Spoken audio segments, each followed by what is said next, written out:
Welcome back, everybody. Fire Medic Adventures 17. It's Matt, that firefighter paramedic guy. I am that guy. Good to see you all again.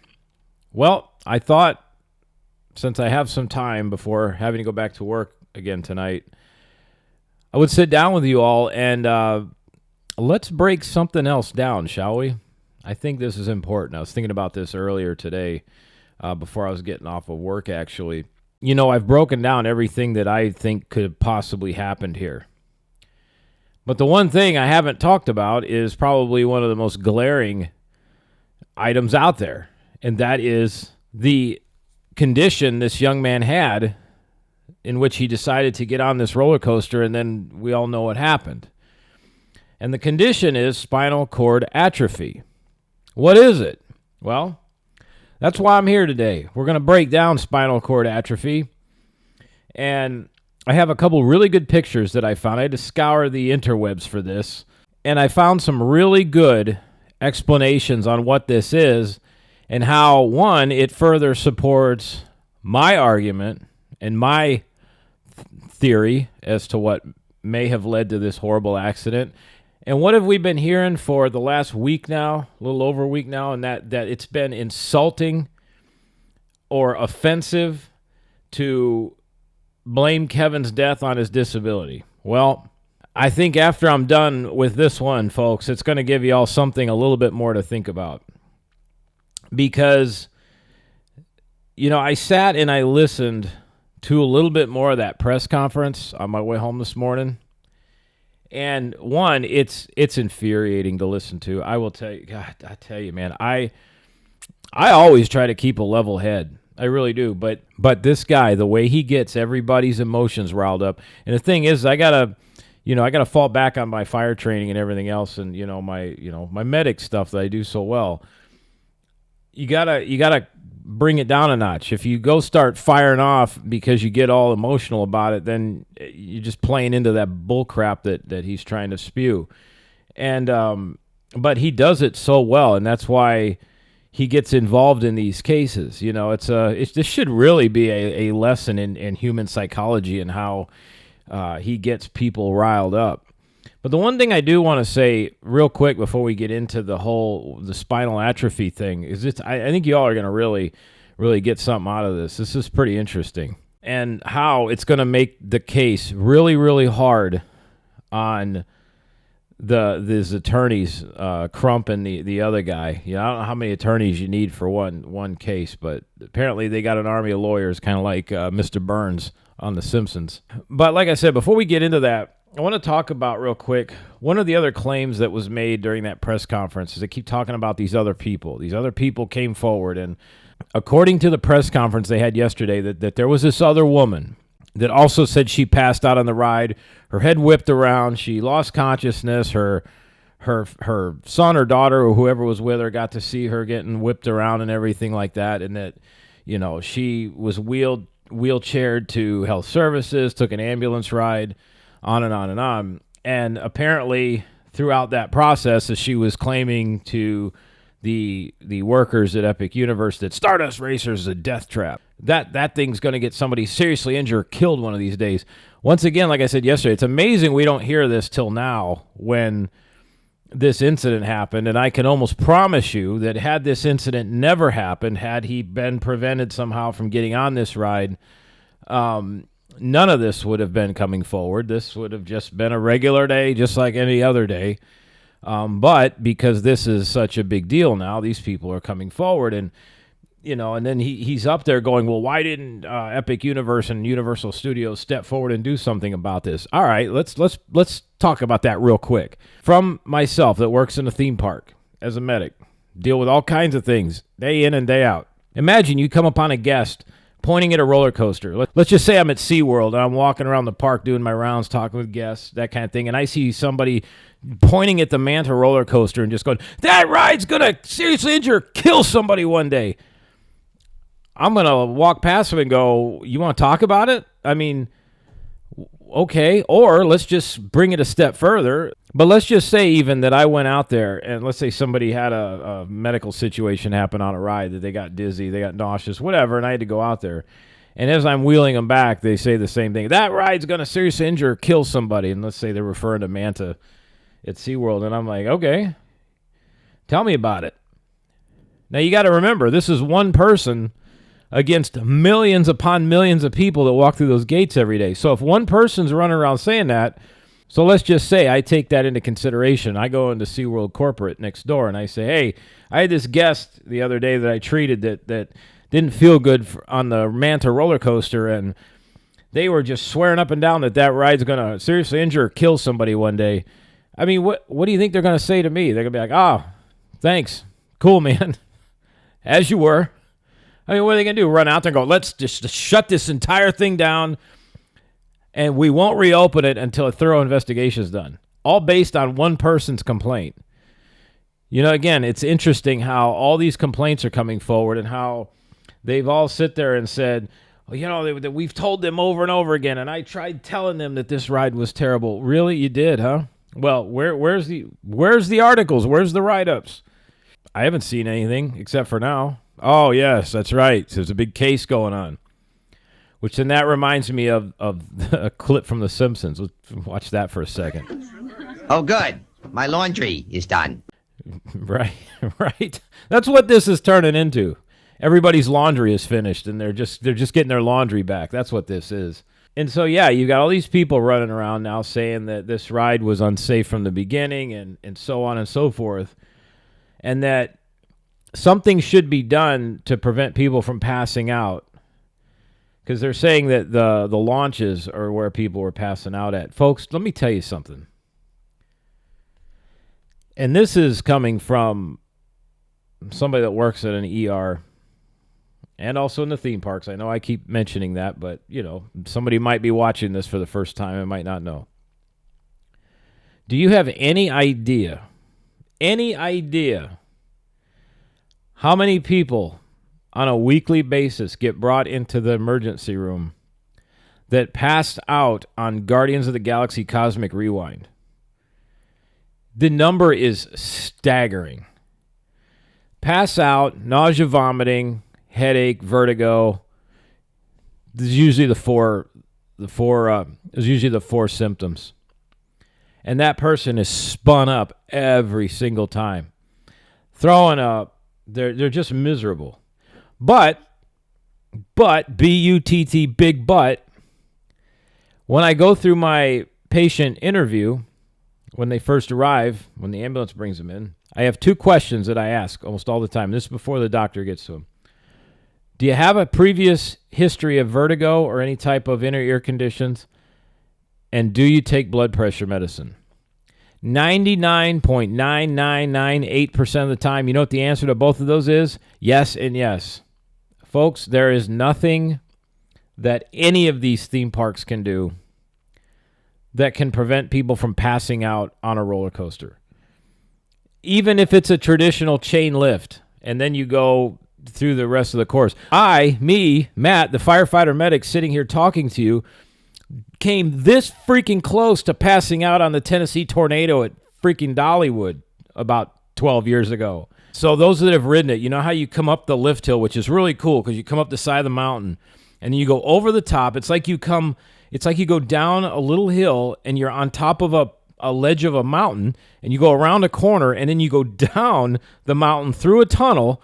When you come out of this tunnel, you go into this monstrous vertical loop, which I believe at one time was the tallest vertical loop in the world.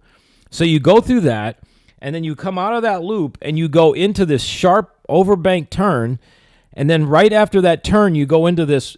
It's hard to describe. It's almost like what they call that, an Immelman, where you come in, and then you corkscrew upside down, and then you flip around, and then you come up into another Immelman, and like a reverse Immelman. It was on that third loop. Man, y'all, I started seeing the blackness was closing in, man. I could see it. It started coming from the sides, and it looked just like that. And I thought, oh, crap, what is this? And after we got out of that last loop feature, and then it goes around another overbank turn, once we hit the brake run, it all cleared out. And I got off that ride, and I went, what the hell was that?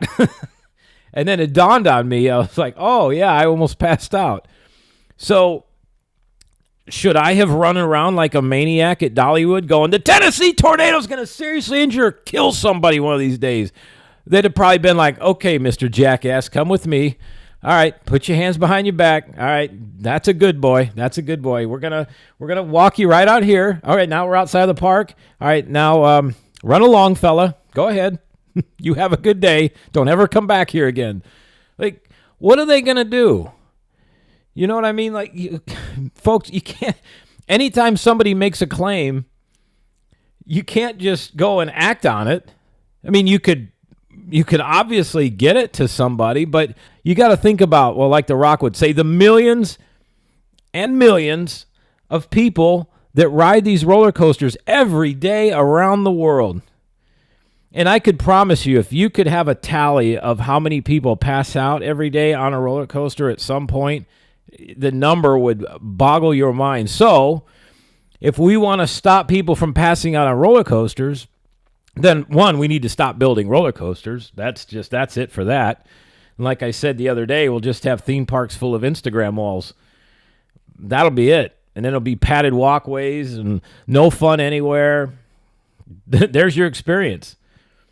As I've said, folks, you have to be able to accept some personal responsibility going into this, which is where, here we go, into today's topic. What in the world is spinal atrophy? And does this have a possibility of playing a giant role in this? Because I'm going to talk about this now, because as I'm speaking about this is the afternoon of October 1st, 2025. It is a little past 2:45. As of right now, I have not seen any autopsy results yet. Now, yesterday, the swindler attorneys were up there going, as soon as the autopsy results get released, then they'll talk about it. So I'm going to put this out here now, and then we have something we can compare this to, because once that comes out, I can promise you all, I will get something out there for you all, and then we can kind of compare notes. And also, we'll see if my theory is correct. Like I said yesterday, I think we're in the right direction, though. I think we're heading the right direction. And yet, amazingly, too, the one more thing real quick is I dug into more of that press conference. Like I said, on my way home, I just need something to kind of keep my eyes open. And somebody asked about the girlfriend, and they shut that down so fast. It was almost like Mr. Burns' henchman came in and just removed this individual from the room and like cast him out. Like, it was crazy how fast they locked that question down. So, which leads me to believe, what the hell are you all hiding? What is going on here? And of all the people that knows exactly what happened, it's her, and we know nothing. Which, the more this goes on, the more suspicious this whole thing gets. And then it's like, how much are they really gaslighting everybody? What is really happening here? Is this all just a bunch of grandstanding that is going to eventually fall like a house of cards?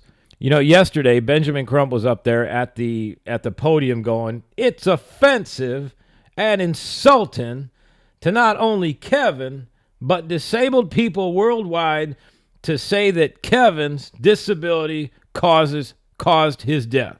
Okay, so that's offensive. Well, I guess I'm going to offend people, because we're going to dive into that real quick. So, leading into this spinal atrophy, okay, I had heard somebody talk about in the comments, like I said before I fell asleep, that it was either a family member or something somewhere. I can't remember the exact comment, but it said that Kevin's spinal atrophy was between thoracic 1 and thoracic 5, or T1 to T5. I've watched a lot of press conference so far, like I said, trying to scour this so I can give you all updates. I personally haven't seen that yet. That's not to say that it's not hidden out there somewhere, but I haven't seen it yet. But if that's the case, if it's hiding out there in the interwebs somewhere, this is why I want to address this spinal atrophy, okay?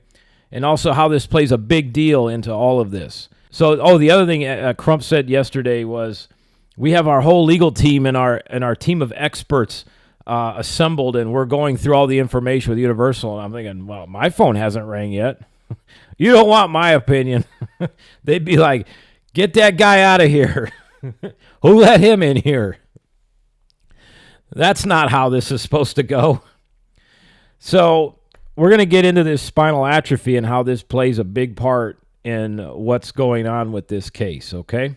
I've got some really good pictures for you here, some really good definitive pictures. I've scoured the internet, all right? I was going to go to my giant paramedic phone book, as I like to say, from paramedic school, but it's in boxes somewhere. I didn't have time to thumb through all the pages, so I had to use all hail Google on this. Now, I'm not throwing up any type of nonsense either. This is I want to make sure I get really good facts so you guys can see what this atrophy of the spine is all about and how this plays a big role in this. And to sit there and say that the disability Kevin had nothing to do with his accident on this roller coaster is, I mean, when I get done with this, you're going to be like, whoa, I'm not sure how they're going to defend this. So here we go. So right here, we'll throw this up there, and we're going to read along together, okay? So this is an overview of spinal atrophy in adults. And it says, symptoms of spinal cord atrophy in adults typically include progressive muscle weakness, particularly in the hips, shoulders, and thighs, leading to difficulty with walking and frequent falls, as well as muscle twitching, tremors, and muscle wasting, atrophy. Other symptoms can include breathing and swallowing problems, scoliosis, and loss of motor skills. And then you go down into the bullet points. Muscular weakness and atrophy. Muscle wasting is a loss of muscle size and strength, which I kind of pointed that out with his legs. Muscle weakness, primarily affecting the limbs and muscles closest to the center of the body, such as the hips, shoulders, and upper back, which would also explain the belt around his waist while he's seated in his wheelchair. Impaired movement, difficulty performing movements like running, climbing stairs, and standing, hence the need for the wheelchair. Falls and mobility issues, increased tendency to fall and difficulty walking independently, once again, hence for the reason for the wheelchair. Other signs and symptoms that can be part of the spinal cord atrophy. Tremors, involuntary shaking or twitching in the hands and fingers. Here's one, breathing difficulties. Weakness in the respiratory muscles can lead to problems with breathing and an increased risk of respiratory infections. We're going to come back to that one. Swallowing problems, weakness in the muscles used for chewing and swallowing can make eating difficult. Scoliosis, development of a curve in the spine due to the weakening of the back muscles, meaning your core's not strong enough and so your back starts to curve like this. And loss of motor skills. Let's go back to the breathing difficulties. Boy, does this play into this, huh?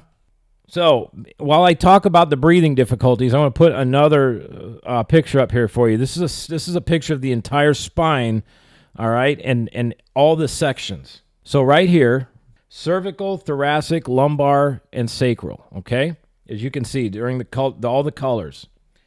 When you look in the thoracic section, which let's just say for the sake of argument that this person that posted that comment is factual in the comment, saying that his atrophy of his spinal cord was in thoracic 1 through thoracic 5, okay? That would be at the very top where you see where the purple starts. So it'd be T1 and then it would go all the way to T5. Well, let's just read what thoracic 1 through 5 plays a part in. So if you have a problem there, you're going to have paralysis in the trunk and legs. Injuries usually affect the chest, abdominal, mid-back muscles, and the legs. Have normal arm, hand, and upper body movement, independent with most activities of daily living. Typically use a manual wheelchair. Well, doesn't that look very much like the picture of Mr. Kevin in his wheelchair, right? Now, let's move down a little further. Let's just say that this went further. It went all the way down through thoracic 6 through thoracic 12, basically the whole purple section. Now you start to experience paralysis in the trunk and legs. Injuries usually affect the abdominal, lower back muscles, and the legs. You have normal arm, hand, and upper body movement, independent with most activities of daily living. Typically use a manual wheelchair. All things that point to exactly his situation as he was sitting there in that picture, in Super Nintendo world, the one that pretty much the whole world has seen.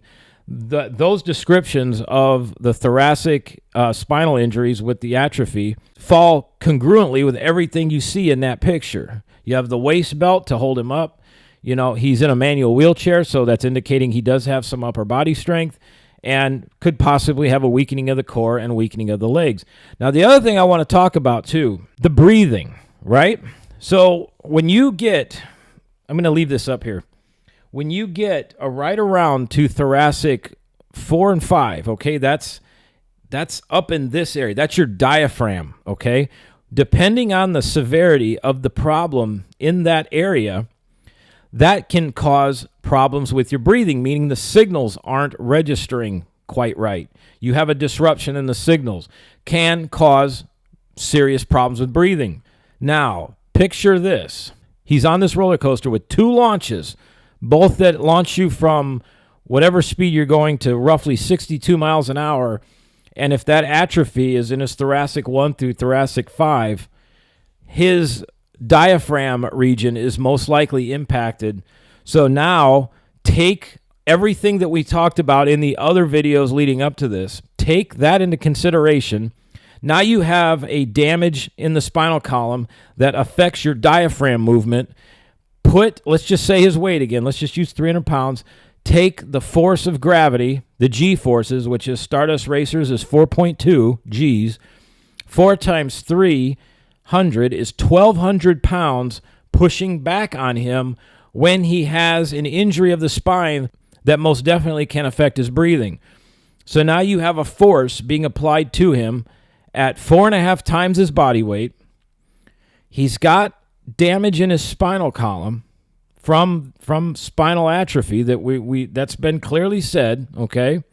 If it's in the area that's been reported, thoracic 1 through thoracic 5, he's going to have a much harder time trying to take a breath sometimes than most normal people under stress. Riding a roller coaster that launches you straight to 62 miles an hour within, 2 seconds or whatever it is, and then experiencing 4 times the amount of gravity against your body with that kind of spinal damage, your diaphragm's not going to be able to work correctly. It's going to be under extreme duress. So what's going to happen? There's your pass out, okay? And then what did they say? You come up over the top of the hill. Supposedly when he crested the top of the hill, he was already passed out. Take all the theories into play that I've talked about the last few videos of this. The way he was probably seated in there, the force of gravity, the positive G forces went to negative. It pushed him out of the seat a little bit. If his stomach was pushed up, like we talked about yesterday, and he's got weakening of the legs, it moved him up. He is now passed out, unable to control himself. Come over the top of that hill, whap, face hits the front bar of the front car, and there you have your incident over and over and over again. That's how I think this happened, folks. Listening to the rest of that yesterday and getting into this spinal atrophy thing, like, I think I just painted the whole picture. Like I said, we'll see what happens. But I think that, to me, makes the most sense in all of this. But to sit there and say that his disability had nothing to do with this, I just proved that it absolutely most likely did. 4.2 Gs pushing against a body that's 300 pounds, which is 1,200 pounds of force. Let's just say, even for the sake that he was 250, right? Let's go a little less. Say 250. He's still got 1,050 pounds of force pushing on his body with a damaged spine that, in the area where the damage could possibly be, which affects the diaphragm and the breathing, he's going to pass out. That's most likely what led to the pass out. And that the fact that, the claim is that he's ridden roller coasters for a long time and he's had no issues, that may be absolutely correct. However, when you have spinal cord atrophy, this is an ongoing process. This can either stay the same or it can worsen. In this case, it might have worsened, and every time he rode a roller coaster, he was rolling the dice. I just get so tired of this continuous talking point. Well, he's a roller coaster enthusiast and he loves rides and on and on and on. Well, so do all of us. But if we have medical issues, we have to take some of that responsibility on ourselves. There's, as I said, there's a personal accountability part of this as well. Universal can't police everything. And then the other thing about this, where he was talking about that there needs to be more government oversight, get out of here, man. We don't need any more government oversight in our society. What happened to people making free and conscious decisions for their own sake and well-being? That's where we got to be able to make our own decisions. And that's it. End of discussion. I don't want government oversight when I go to a theme park. I want to be able to say, yep, I'm going to ride that. No, I'm not. I ain't getting on that. More government oversights. You know what that's going to lead to? Like I said, we're going to have lame theme parks. We're not going to be able to have anything. We're going to have to go overseas to do anything fun. So we can't have that. But so there's my theory, even going into the weeds a little bit more on this. But I hope that diagram helped paint a clearer picture of what is going on here. And this is why, for them to say that it's insulting to blame his disability on the incident, to me it would be insulting to not consider it. It ties together. And I really, really, really want to know. Evidence is overwhelming in the favor of everything that, like, say, I've been talking about. How are they going to spin this one around? And just be ready, folks. They're going to try it. I can guarantee you, if it comes out and it all points to, yes, Kevin was a roller coaster enthusiast. He loved rides, and he shouldn't have gone on this, but he took a risk and gave it a try. If it comes out saying that it wasn't the ride's fault, that this absolutely lied within his medical history, and that the problem that he had led to this situation, what are they going to do then? Then somebody even asked, well, then what ground does Universal have? Can they start suing for back pay and all the time lost with this coaster being down? Because that was the other comment that was made yesterday, was somebody said, well, do you guys want to see this ride reopen? And Crump was up there going, we don't want this ride open until we know everything that's going on. And I'm like, come on, man. Like, you're talking months if you do that. The ride's not the problem, I'm telling you. And I'm not shilling for Universal here. I don't have a bag of laundry sitting in here. I'm just speaking from my own paramedic brain, as I like to say. I'm not shilling for anybody. But when I see somebody out there trying to push a certain narrative that I know deep down in my gut is not right, I'm going to speak out against it. It would be the same way around as, let's say, somebody got injured or killed on a roller coaster, and all signs pointed to that the theme park was absolutely at fault for this. I would be up here doing the same thing, but in reverse. I'm gonna go where I see the evidence. And right now, when you break down the spinal atrophy thing, and then where they say he passed out, they said that he was out coming over the top of that first hill, the first top hat, as they call it. The spinal atrophy thing, the diaphragm being affected, there you go. The 4 times amount of gravity being pushed against him on that launch, no amount of safety is going to fix that. That's a decision that he made to get on that, unfortunately, that likely caused this situation. Let me know what you think, everybody. Thanks again for commenting. I'm going to do my best to get to everybody's comments. Like, they're coming in fast and furious again. So between now and at work, I'll do what I can to get to them. But thank you all very much for your comments. Thanks for the support. Let me know what you think of this one. I'd love to know. Leave me a message down below. All right, everybody. See you on the next one. Fire Medic Adventures out. See ya.